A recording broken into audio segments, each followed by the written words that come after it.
Hello दोस्तों, स्वागत है आपका एक और वीडियो और हमारे इस यूट्यूब चैनल पर।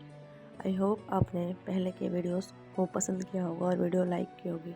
और यदि आप ये वीडियो देख रहे हैं तो प्लीज़ चैनल को सब्सक्राइब करें।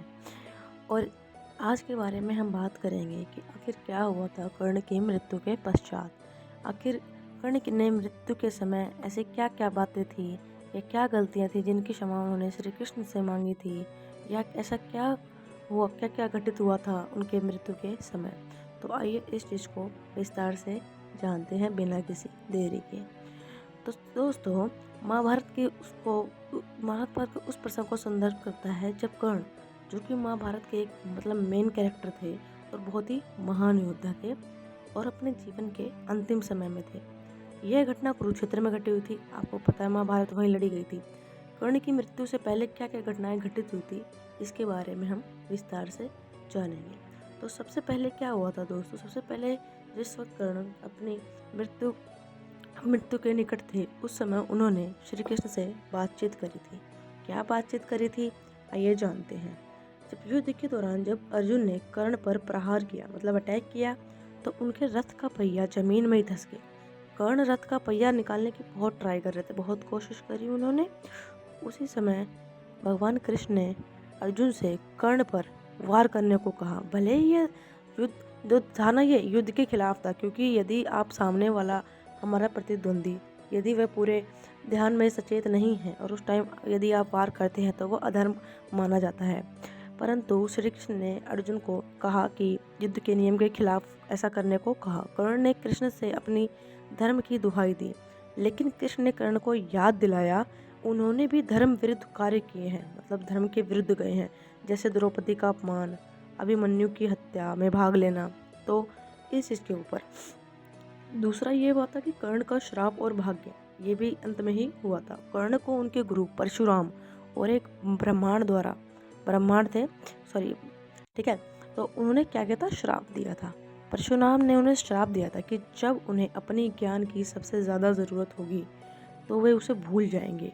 वहीं ब्रह्मा ने उन्हें श्राप दिया था कि उनके रथ का पहिया युद्ध के समय धंस जाएगा। यह श्राप उनकी मृत्यु का कारण बने, क्योंकि यदि ना तो पहिया धंसता तो ना वो मारे जाते। अर्जुन के तीर से मृत्यु हुई थी जब कर्ण का रथ का पहिया निकलने में व्यस्त थे। श्री कृष्ण के कहने पर अर्जुन ने जैसे ही कर्ण पर अटैक किया, कर्ण घायल होकर गिर पड़े और उनकी मृत्यु हो गई। यह महाभारत के समय सबसे महत्वपूर्ण क्षणों में से एक था। तो चौथा कारण ये है दानवीरता का आखिरी प्रमाण, इनके कर्ण का दानवीरता। कहा जाता है कि अपनी मृत्यु से पहले भी कर्ण ने अपने शरीर के सोने के दांत दान में दिए थे। क्या आप सोच सकते हैं दोस्तों, कोई व्यक्ति जो अपनी मृत्यु के निकट हो और फिर भी वो दान पुण्य करने की सोचे। इसलिए हम ऐसे ही कर्ण को महादानवीर नहीं कहते हैं। कर्ण का अंत महाभारत के उन पहलुओं को उजागर करता है जो धर्म, अधर्म, न्याय और नीति के बारे में बहुत ही गहराई से विचार करते हैं।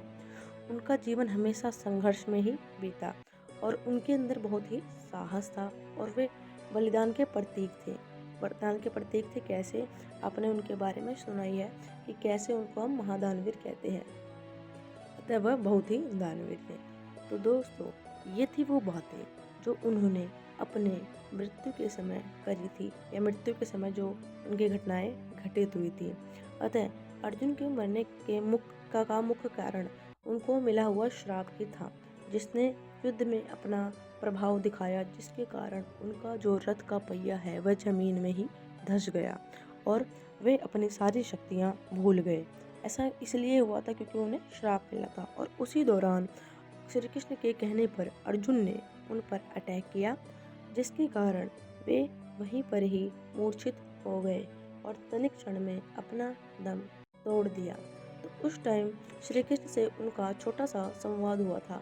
जब वो उनसे बातचीत कर रहे थे तो कर्ण उनसे शिकायत कर रहे थे कि आपने ऐसा जो किया है यह अधर्म है, यह युद्ध के खिलाफ है।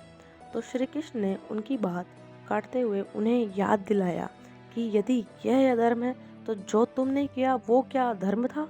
क्या वो धर्म युद्ध था जो तुमने करा? द्रौपदी का अपमान करा बहुत है और अभिमन्यु की हत्या में भाग लेना ये कहाँ का धर्म था, और अब तुम मुझे अधर्म और धर्म की बात सिखा रहे हो, यह तो गलत बात है। और यदि श्री कृष्ण ऐसा नहीं करते तो कर्ण को हराना असंभव हो जाता। तो श्री कृष्ण ने यहाँ पर भी एक छल का साथ लिया। छल क्या, उन्होंने धर्म को जिताने के लिए अपनी थोड़ी सी चतुराई दिखाई, अन्यथा कभी भी अधर्म की जीत नहीं हो पाती। तो दोस्तों, कैसी लगी आपको वीडियो अच्छी लगे तो वीडियो को लाइक करना और प्लीज़ चैनल को सब्सक्राइब करना।